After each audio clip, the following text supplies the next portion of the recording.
Could you please give a brief introduction on the topic? Yes, no, thank you. So, yes, today we'll be discussing the 3 embryo transfers. Before that, I will just take you through the embryo development, stages of embryo development once more, because it's very important to understand when you decide whether you should do day 3 embryo transfer or blastocyst day 5 embryo transfer. So after collection of eggs go through 4 stages of development. These are different phases of the development, or you can even say phase transition. So these are critical phases. So first phase is once you get the eggs, that egg is a single cell, single cell with a nucleus with 23 X chromosome. So then first phase of development is a fertilization of egg by sperm. Once egg gets fertilized by sperm, then you have got next day when you check under microscope after. So day 0 is the day of egg collection. You have a one single cell structure. So when you inseminate that those cells, eggs, with a sperm, with IVF or ICSI. The next day when you check, then that egg should be fertilized. So fertilized egg is the first stage of development. That's called 2PN. 2PN means in one single cell you see 2 nucleus, sperm nucleus and egg nucleus. So if you see 2 nucleus in one single cell, that's normal fertilization. So eggs gone through the first stage of development successfully. Second stage of development is called the cleavage stage development. Here, that cell, single cell, keeps dividing to become multiple cells, creates multiple copies of itself. So that cleavage stage development lasts from day 1, so which is the next day after egg collection, till day 3. So first, the one single cell divides into 2 cells. Those 2 cells divide and become 4 cells. 4 cells divide and become 8 cells.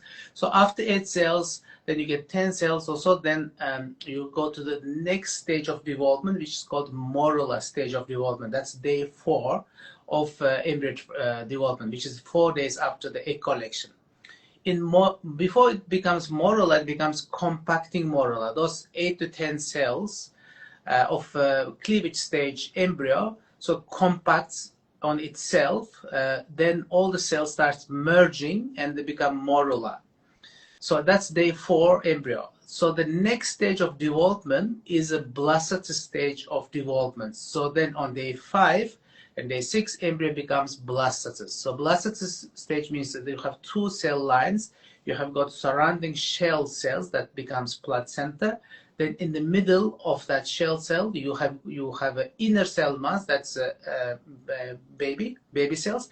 Then in between you have got a fluid. So blastocyst means fluid, collection of fluid in the cyst. So after a collection, single cell goes through the 4 stages of development, which is fertilization, cleavage stage, morula stage, and blastocyst stage.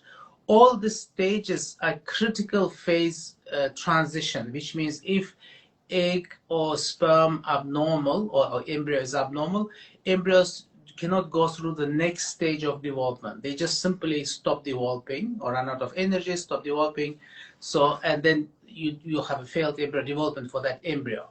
So, so when we do IVF, we collect the eggs, hopefully multiple eggs, like let us say 10, 15 eggs. Out of 10, 15, you may get 10, 12 fertilized.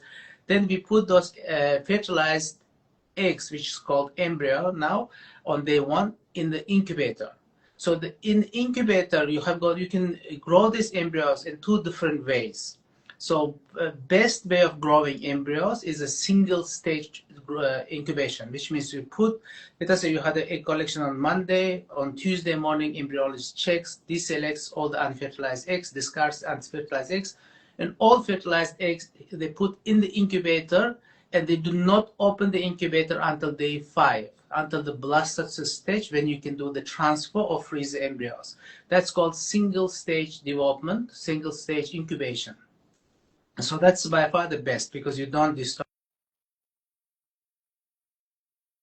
The method of embryo growth development is sequential, which means you put embryos in the incubator.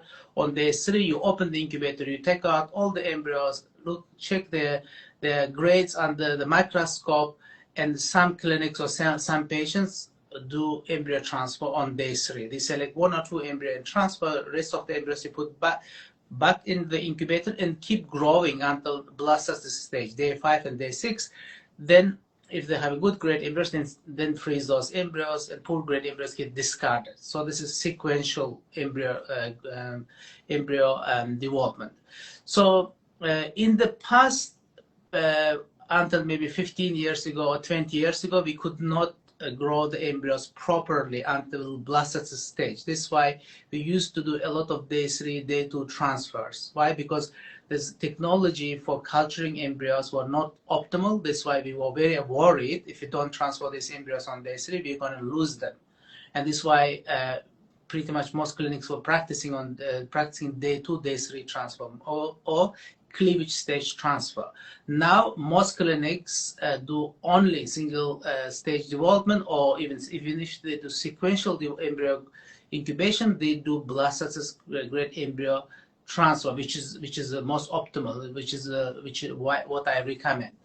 So still some patients request day 3 transfer, mainly for psychological reason, or they have the belief that they may lose the embryos if they don't transfer on day 3, which is not the case. I will explain later. So then, which means you have to grade the embryos if you're transferring on day 3. So yeah, so essentially I do not recommend doing day 3 embryo transfer. I will explain later during this live stream. So, but yes, you can transfer embryos on day 3, which is not recommended. And if you're transferring embryos, you need to grade them and transfer the highest grade embryos.